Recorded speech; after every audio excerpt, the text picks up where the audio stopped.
interactuar, porque pues tú estás ahí en el estudio, yo estoy en radio, de tele, y tú ves las mismas 5 caras, ¿no? Todos los días. Entonces, aunque sabes que detrás de la pantalla, del otro lado de la radio, hay muchísima más gente, millones afortunadamente de personas que están viendo, pues tú no las ves y menos lo puedes escuchar. A veces hay canales, ¿no? Pues y las redes sociales y demás son muy buenos, pero nada como estar ahí en el día a día, en la frente a frente, y pasárnosla bien juntos, reírnos juntos, aprender ya de ustedes de las inquietudes que vayan a tener y transportarlas a mi trabajo cotidiano. Ahora sí que las cosas que ya ven ahí en Chihuahua las van a terminar viendo en la tele. No, claro que sí, y es la idea. Bueno, Carlos, mi nombre es Quique Ruiz, soy el director general del Congreso Juventud Hoy.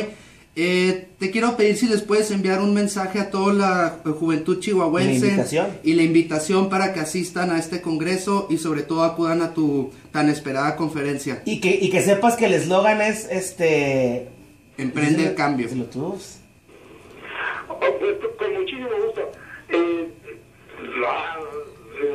Quiero decir en pocas palabras que bueno, soy Carlos López de Moda y voy a estar en el gimnasio de Rodrigo de Quevedo en el Congreso Juventud Hoy el 8 de mayo a las 4:30 de la tarde.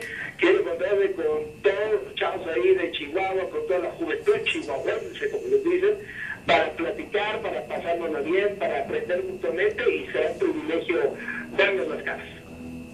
Muchísimas gracias, Carlos, y te esperamos por aquí en Chihuahua. Muchas gracias y muchos saludos. Un fuerte abrazo. Hasta luego, gracias, Carlos. Hasta luego.